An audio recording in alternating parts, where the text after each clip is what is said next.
Shot detected. Welcome to Tech Speak, a mini episode of the Technologically Speaking podcast. I'm Dave, editor for S&T.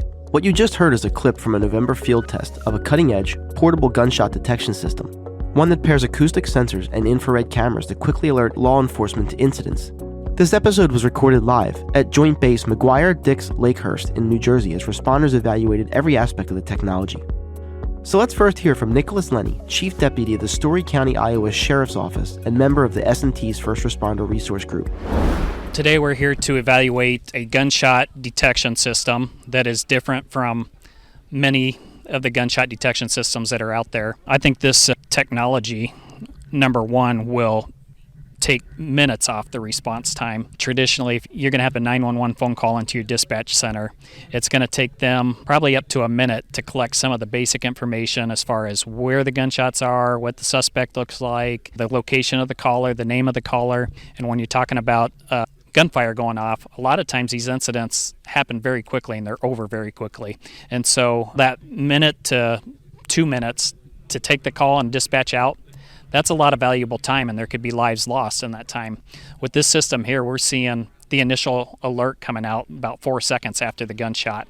And this can be integrated into many of the systems we already use in our cars. So you can imagine just that aspect alone, shaving a couple minutes off the response time is huge. That could be a lot of lives that are saved. One point that Chief Deputy Lennie stressed when we spoke with him was that he takes great pride in providing input on technology that will be available to agencies of all sizes and budgets, helping ensure that it is just as applicable to responders in Iowa as it would be, say, to those in New York City. Here are officers Wilhelm, whose voice you'll hear first, and Rick Carroll of NYPD's Counterterrorism Division.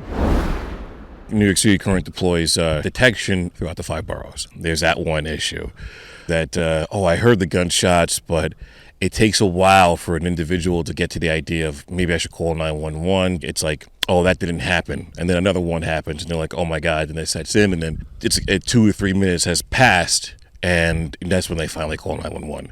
With the gunshot detection, it cuts that time difference in half and send a notification to local law enforcement to which they could dispatch a unit there quicker, and in hopes to either stop the incident that's occurring or to help assist in preventing any lives being taken. It gives us that first line of awareness, in a sense, that alert us to where we need to go and how to get there and what resources we need to bring to it. With this technology, it seems to get rid of that false positive. So if it goes off, we know this is an actual event that's happening. It's not kids playing with fireworks or just some backfire of a vehicle or some kind of noise that's not a gunshot. That positive notification, a real world notification, that's not something that was made up, or it takes that human error out of the whole situation. It's AI based, so it cuts all that trash out in a sense.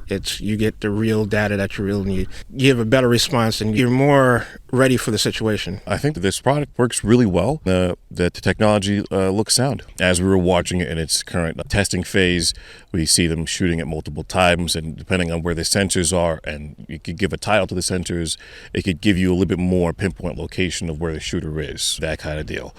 We put it through the ringer today, and we asked 1,000,001 questions. Overall, I like what I see. From a law enforcement perspective, we're the ones that are going to be utilizing it the most. We're going to be the ones that rely it the most. So I feel it's very important to get at least the 2 cents it requires, like today, from law enforcement's point of view. Okay, now that we've heard from a few first responders about the need for this type of technology and their impressions of what they've seen so far, let's dive into what makes S&T's new gunshot detection technology unique with Program Manager Anthony Caracciolo. Our system has 2 main features that I think current market doesn't have. One is that it's mobile. It's meant to be mobile. So if there's a concert happening out in the field, or there's a rally that just pops up in a park or on a street, police now, and there's no coverage there. There's currently no gunshot detection coverage there. Police will now have a mobile detector that they can deploy as needed. And then the second thing that it has is that these detectors are using 2 different physics to validate a shot. One is sound and the other one is flash of the shot. And that's very critical, because if you're only relying on sound, which a lot of the products on the market do today, then you end up with a lot of false positives, especially in an outdoor environment where, let's say, a truck or a vehicle backfires or something gets dropped. That sound wave could look very similar as a shot wave, and the detector could pick that up. With our devices, we're using sound and the flash to validate that an actual shot has happened. The need for having detection and notification of events kicking off or happening has become paramount to first responder. And it's not just law enforcement either, because now it becomes medical response. Because too often what happens in these events is that people die just because they don't get attended to. And so the response, reducing the response time, not just for law enforcement to suppress and stop the shooter, but also for allow medical emergency personnel to get in there and save people.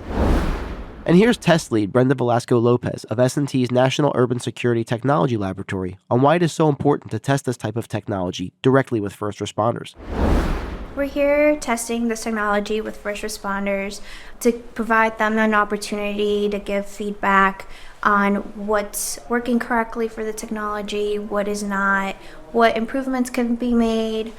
They're the people that use it firsthand. They're the ones that set it up to keep us safe, so they have the most experience on how to use it, when to use it, and where to use it. So their feedback basically allows a technology developer to improve or to maybe put out more information or guidance on how to use it.